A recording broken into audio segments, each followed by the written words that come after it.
حضرت عبداللہ ابن عمر رضی اللہ تعالیٰ عنہ بیان کرتے ہیں اللہ سبحانہ و تعالیٰ نے 4 چیزیں اپنے ہاتھوں سے پیدا کی ہیں۔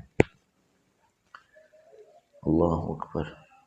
ایک ہے کہ یہ کہنا کن ہو جا، وہ چیز ہو گئی، اور ایک چیز ہے اپنے ہاتھوں سے اس کو بنانا، یعنی some thing special, it is کوئی اہم چیز ہے، اسپیشل چیز ہے جسے اللہ تبارک و تعالیٰ نے اپنے ہاتھوں سے بنایا۔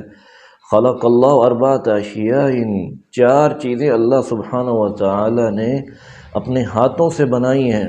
بیدہ، ید مینز ہاتھ۔ کون کون سی چیزیں؟ العرش، لا یقدر قدرہ الا اللہ، اللہ کے علاوہ کوئی نہیں جانتا کہ عرش کتنا بڑا ہے اور کیسا ہے، تو اللہ سبحانہ و تعالیٰ نے اسے اپنے ہاتھوں سے بنایا۔ العرش والقلم، اور اللہ تعالیٰ نے قلم کو اپنے ہاتھوں سے بنایا ہے، اور پھر اسے کہا لکھ۔ قلم نے کہا رب ماذا اکتب، کیا لکھوں؟ فرمایا کہ ازل سے لے کر ابد تک جو کچھ ہونے والا ہے سب لکھ دے، قلم۔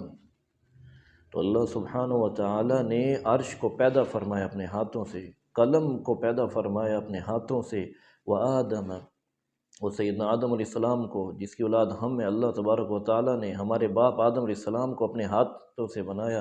خلقت بیدی، اللہ فرماتے ہیں میں نے اپنے ہاتھوں سے بنایا آدم علیہ السلام کو، تم اسپیشل لوگ ہو۔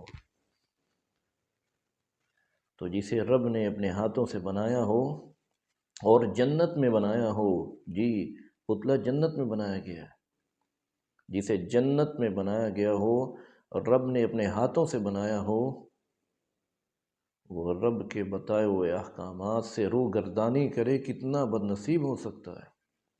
العرش والقلم وآدم، اور 4تھی چیز وجنت عدن، ہمیشہ کی جو جنت ہے اللہ تعالیٰ نے اپنے ہاتھوں سے بنایا۔ It is very special thing, اپنے ہاتھوں سے بنایا۔